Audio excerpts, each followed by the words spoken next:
What's going on, everybody? Spaceballs here. Welcome back to another Cookie Run Kingdom video. Alright, when we got the Halloween update, super excited for this one. So much to go over, so much to talk about. So with no further ado, let's just get right into this one. And the first thing I want to go over is the notes that came into the game with the update, or before the update. I'm not sure. I think these have been here for quite some time now. Just keep in mind, I'm just coming back to Cookie Run Kingdom about 6 days ago. So if we go down and look at these notes, we'll see all the new stuff that just came into the game. And one thing I want to touch on is to unlock the actual gacha for summoning the new costumes. It says to clear the world map stage 2 of 13 to access the quest that unlocks the cookie costumes. You actually have to open up the stage for this to unlock the gacha. Being that most of us already cleared this, it took me quite a few minutes to figure this out, but once I opened it up and I went into the stage, it unlocked automatically. But until I went into that stage, it didn't unlock, so I just thought it'd be something I would throw in there for you. So in the patch, we got 5 new cookie costume stories, we got a new treasure. Now this new treasure pincushion paired with the new cookie, I forget her name, I think it's Pumpkin Pie Cookie. This paired with her, I think is going to be really OP for PvP content. So in my next video, I'm going to be doing a bunch of summonings trying to get both of them, because I think the combo is going to have a lot of potential in late game content. And of course, we got Pumpkin Pie Cookie. There's her name right in front of my face. I'm going to go over her skills and build in a separate video, because after I do my summons, I'm going to build her, and then we'll do a spotlight on her. So we'll leave this for another one, but I do think she has a lot of potential and could be a really good cookie. If we look at the bottom with the star, we have Taunt, Stun, Shackle, Silence, Charm, Skill, Interruption. That just sounds really good to me. In the shop, we're going to have featured Cookie Gacha, Me Pumpkin Pie Cookie. This update features Cookie Gacha, we know that. A bunch of new packages, I'll go over those in just a second. And then just a bunch of changes. You guys can go over this if you want to. There's nothing really too much to go into depth here, except for the building part. We have 2 new events, but the main one I want to talk about is the Barrel Lantern. You have to put this building down as soon as possible, guys, because if you don't put this down, people can't come to your kingdom and collect their reward in order to finish the event, which is this missing Bobcat. So these 2 things go hand in hand. Now, the way to do this is if you click on Visit Friends, you'll see right away if somebody has this building put down in their kingdom. You can see the little fox picture above this blue picture. If this is down, that means the building is down in your kingdom. If it's not, don't even waste your time, because you're not going to be able to do the event if that building is not put in your friend's kingdom. So it's important to have active friends that are playing the game. Otherwise, you're going to end up like me, and you're only going to have 2 people that have it down.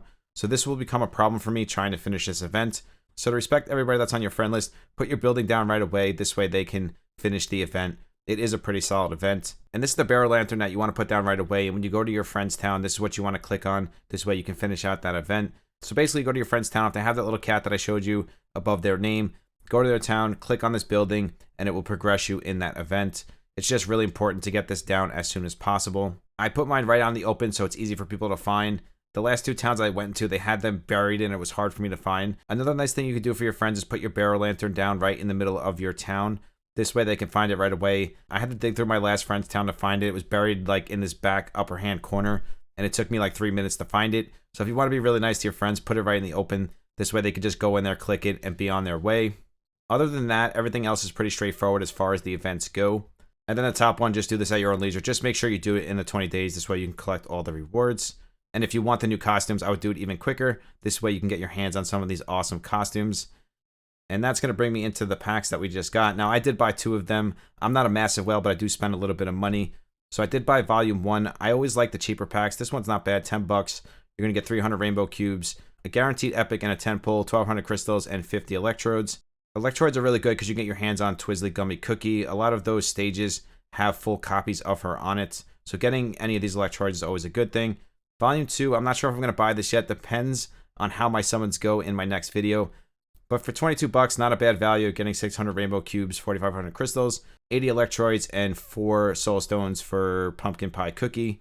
It really just depends how pay to win you want to be in a game like this. I will say, though, that Cookie Run Kingdom has really good packs compared to other games. Mallow Sauce has already been in the game. Then we have the Halloween Special. And again, I bought Volume 1 because I thought this was a good deal. You're getting a 10 pull on the new costume gacha for $11.99. Plus, you're getting all the resources you need to upgrade your buildings. And where I am in the game, these are really important. So I might even buy Volume 2 just because I really would like to get 12 pillars, 12 bricks, and 12 compasses. Not even so much for the 2 temples on the costume gacha, more for the upgrading resources. And you're going to get 90 electrodes. Again, that's going to give you copies of Twizzly Gummy.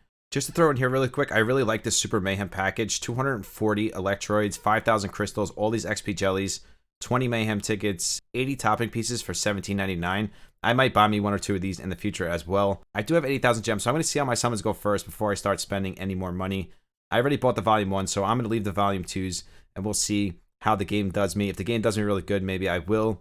But if the game does me too good, I won't need to. So we'll see how it goes. But pulling up the new costume gacha, just remember, guys, you have to go into your adventure mode, your story mode. Just go in there. And once you go in there, it'll open this up. Mine was locked until I did that. That is something to keep in mind. I know a lot of you guys are going to come in here and be like, why is mine locked? And that's why it's locked. Even though you beat the story, you still have to go in there and complete the quest. Or the quest might even be on the right-hand side. Mine wasn't. I actually had to go in there to open up the quest. And then once I went in there, the quest was open. It was on my right-hand side. I clicked it, and then it was open. Whatever it is, it's just not going to open automatically. Now, there is 2 costumes in here that I'm absolutely in love with that I hope I get in my summoning video. If we click on our cookie page, and on the bottom you have cookies, treasures, and now we have costumes. This will show you all the costumes they brought into the game. Some of the costumes to me aren't over the top crazy, but I do like just having costumes in the game in general. Now, Latte is my absolute favorite. I'm really hoping to get my hands on a Latte costume. This is my favorite design out of all of them. It's not because it's Halloween, it's just the way it looks. I love the design, the purple outline. It just looks amazing to me. So I'm hoping if I get any epic, Latte will be the one I get. Second up for me is Yogurt Phantom. I really like this one too. I like the colors, again, with the purple outline. It just looks really cute, and I love it. Crimson Knight's also a really cool looking costume as well. And something like an Espresso, to me, it didn't really change much. All they did was change the colors. So if you're getting an epic costume, you really probably don't want Espresso. I'm not saying it's terrible, but for me, if I'm going to get an epic costume, I definitely want something like Latte or even the Crimson Knight, just because it's like a significant change. When you look at Espresso, it's not really changing too much except for the color. Same thing with Lacquer Cookie. It just went from purple to red. I do like the red better than the purple, but that's just me. I'm sure some people will actually like the original better. And then just going through some of the costumes, they're not huge changes, but they do look cool. I really do like Malasauce's costume as well. The funny thing is, Licorice's rare costume I really like a lot. I don't know why, because the white, again, with the nice outline, it just looks really cool to me. So if I were to get a rare costume, this would be the one I want. I already got Ginger Brave's costume. Cute little tuxedo. Nothing too crazy. And the mushroom one is pretty cool too. It just went from a purple mushroom to a red mushroom. Nothing crazy again. But sometimes just changing the color could be good. It depends on what you like. Another favorite rare of mine, unfortunately, I don't use Chili Pepper Cookie, but I really do like the Prison Breaker costume. It looks amazing. I like the fact that she's in a prison break uniform. Pretty funny. Pomegranate's rare also looks pretty cool. It just seems the rares aren't really changing too much except for the color. Even some of the epics are like that as well. Same thing with the Sea Fairy epic. It doesn't really change much to me. Like, if I looked at the original, I looked at this, I don't really see too much of a difference. But then if you look at Latte and you look at Latte's original, there is a huge change. Well, maybe not so much. It's just maybe because they threw in the extra Halloween stuff. I think skins are an awesome add to the game. It just gives more texture and flavor. And I'm sure you guys are going to love the skins too. Let me know down below what your favorite skins are, guys. I'd love to hear what your guys' thoughts are. What skins you're going for. What skins did you get? How do you feel about the new Halloween update, the packs? I'd love to hear what you guys have to say, so comment down below and let me know what you're thinking. Thank you guys so much for the support here on YouTube. We are so close to 4,000 subs. Once we reach it, we'll start another sub celebration. If you want to follow me on Twitch and Discord, those are always linked down below. We do 2 monthly giveaways on Discord, random giveaways on Twitch. If you want to be part of the random giveaway that we do here on YouTube, all you do is sub to the channel, like and comment on my past 10 videos, and that will automatically enter you to the random giveaway. I truly do love each and every single one of you. I will see you in the next one. Spaceballs out. Peace.